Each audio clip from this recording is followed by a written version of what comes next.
নমস্কার, কলকাতা টিভিতে আপনাদের স্বাগত। আজ একটু পরেই মুখ্যমন্ত্রী শুভেন্দু অধিকারীর সঙ্গে সাংসদদের মিটিং হতে চলেছে। কোন সাংসদদের?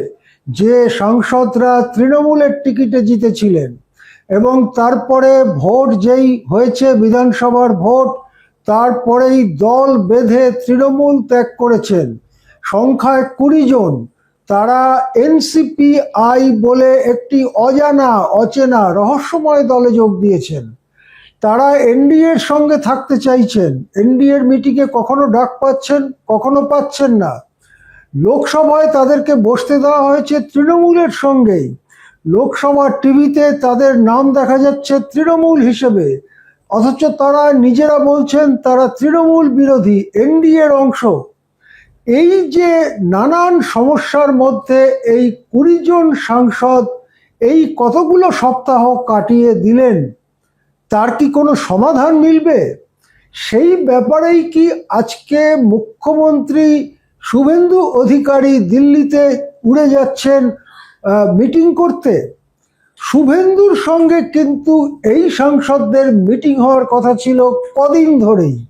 মিটিং হয় না, এইরকম একটা পরিস্থিতি চলছিল। শেষ পর্যন্ত আজকে মিটিংটা হবে বলেই শোনা যাচ্ছে, যদিও না চলে বিশ্বাস নেই। এখন মিটিংয়ে কি সমাধান সূত্র বেরোবে সেটা নিয়ে রাজনৈতিক মহলে প্রবল জল্পনা। একটা হচ্ছে এই যে এদেরকে কি বিজেপিতে সরাসরি গ্রহণ করা যায়? বিজেপিতে যদি সরাসরি গ্রহণ করা হয় তাহলে সেই ব্যাপারে কি আইনি প্রতিক্রিয়া হতে পারে? আমরা দেখেছি যে সংসদে শিবসেনা উদ্ধব ঠাকরের সঙ্গে যে লোকসভার সদস্যরা ছিলেন তারা সম্প্রতি সবাই শিন্ডে গোষ্ঠীর শিবসেনার সঙ্গে মিলে গিয়েছেন। এই মিলে যাওয়া নিয়ে সুপ্রিম কোর্টে মামলা হয়েছে। অনেকে মনে করছেন এই যে মিলে যাওয়া নিয়ে সুপ্রিম কোর্ট যদি জিনিসটাকে বৈধ বলে ঘোষণা করে তাহলে সম্ভবত বিজেপিতে এই এমপিদের যাবার রাস্তা কিছুটা পরিষ্কার হবে, কিন্তু সুপ্রিম কোর্ট এখনো সে বিষয়ে কিছু জানাননি। দ্বিতীয় আরেকটি রাস্তা হচ্ছে, আর তার আগে বলে রাখি বিজেপিতে যাওয়ার আরো একটি কাঁটা আছে। এই দলের মধ্যে কয়েকজন মুসলিম সাংসদ আছেন। মুসলিমদের সাধারণত বিজেপি নিজের দলে সাংসদ হিসেবে আজকাল আর একেবারেই গ্রহণ করছেন না। আগে দু একজন ছিলেন, তারা মুসলিম হয়েও হিন্দুত্বের পক্ষে কথা বলতেন, এখন আর তারা নেইও, মানে কোনো গুরুত্বপূর্ণ অবস্থানে নেই। এই পরিস্থিতিতে এই মুসলিম এমপিরা সহ কি বিজেপিতে ঢুকতে পারবেন? এটাও একটা বড় প্রশ্ন হয়ে দেখা দিয়েছে। যদি বিজেপি বলে যে মুসলিম এমপিরা বাদ দিয়ে বাকিরা আসুক, তাহলে এই মুসলিম এমপিদের ফিরে যাওয়ার সম্ভাবনা থাকে আদি তৃণমূলে। সেটা কি তারা করবেন? এই সব নিয়ে একটা জট, যে জটটা হচ্ছে সবাই বিজেপিতে যোগ দেবেন কিনা সেই সংক্রান্ত। যেটা বললাম, মামলা সংক্রান্ত জট, মুসলিম সংক্রান্ত জট। দ্বিতীয় হচ্ছে এনসিপিআই দল হিসেবেই তারা যদি থাকেন এবং তারা এনডিএর অংশ হন, সেই সমাধান বের করতে গেলে স্পিকারকে, এনসিপিআই দলকে আলাদা দল হিসেবে স্বীকৃতি দিতে হবে। এনসিপিআইকে আলাদা দল হিসেবে স্বীকৃতি দেওয়ার সময় কতগুলো সমস্যা এনসিপিআইকে স্পিকার কি স্বীকৃতি দিয়ে দেবেন? সেক্ষেত্রে সমস্যা কিন্তু অনেক বড়। মমতা বন্দ্যোপাধ্যায়ের সঙ্গে যে তৃণমূল আছে, যারা নিজেদেরকে মূল তৃণমূল বলে দাবি করছেন, তারা 20টি চিঠি পাঠিয়ে রেখেছেন লোকসভার স্পিকারের কাছে যে এরা দলত্যাগ করেছে, সুতরাং এদের সাংসদ পদ খারিজ হোক। অর্থাৎ ভারতের সংবিধানে যে সাংসদ পদ খারিজের বিধান আছে দলত্যাগ করলে, সেই বিধান এদের ক্ষেত্রে কাজে লাগানো হোক।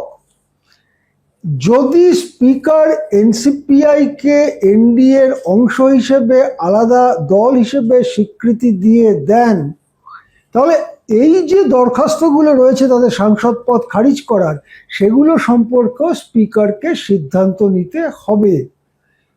সেটা তিনি সময় নিতে পারেন, স্পিকার এতদিনের মধ্যেই করতে হবে এরকম কোনো এখন আর সেরকম কিছু নেই, সময় নিতে পারেন, কিন্তু সিদ্ধান্ত নিতে হবে। স্পিকার কি সিদ্ধান্ত নেবেন? স্পিকার যা সিদ্ধান্তই নেবেন সেটা সুপ্রিম কোর্টে চ্যালেঞ্জড হবে। সেই জন্যে সম্ভবত স্পিকারও দেখে নিতে চাইছেন যে ওই যে উদ্ধব শিবসেনার এমপিরা শিন্ডে শিবসেনায় গিয়ে যোগ দিয়েছে, তার ফলাফল, সুপ্রিম কোর্টে সেই মামলার ফলাফল কি হয়। এই যে জোট, এই জোটের মধ্যে যথেষ্ট অস্বস্তিতে রয়েছেন এই 20 জন সাংসদ, কেননা তাদেরকে অভিষেক বন্দ্যোপাধ্যায়দের গোষ্ঠীর সঙ্গেই বসতে দেওয়া হচ্ছে, একটু আগে পিছিয়ে লোকসভায় তাদের যে বসার জায়গা রয়েছে।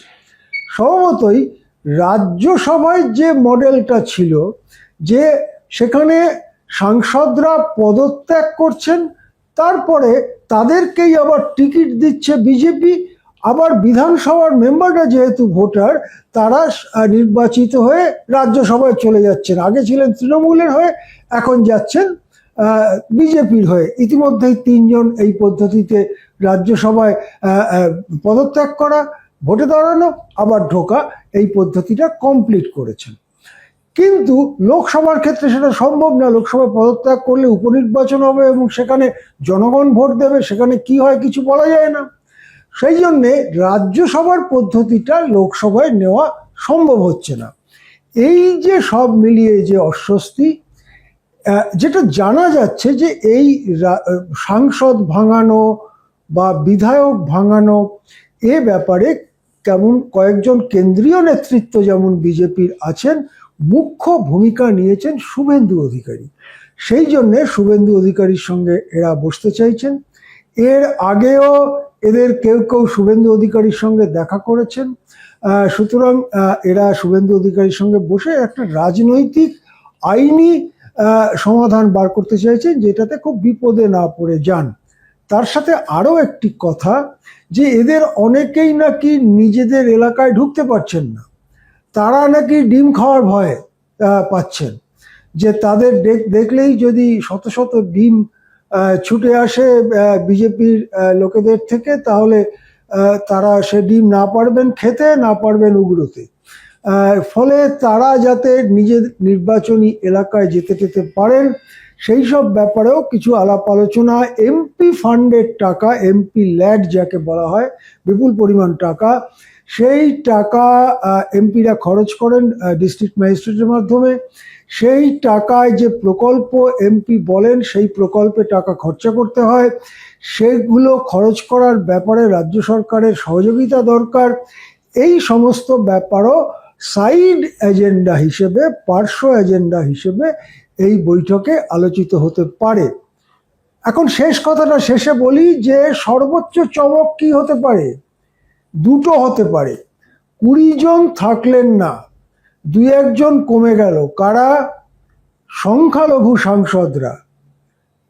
আরেকটা চমক কি হতে পারে? 20 জন থাকলেন, 2-1 জন বেড়ে গেল। কারা? যারা সম্প্রতি নাড্ডার সাথে খাওয়া দাওয়া করেছেন। শেষ পর্যন্ত মাথা গুনতিতে 18, 19, 20, 21 না 22, সেই দিকে আমাদের নজর থাকবে। দেখতে থাকুন কলকাতা টিভি।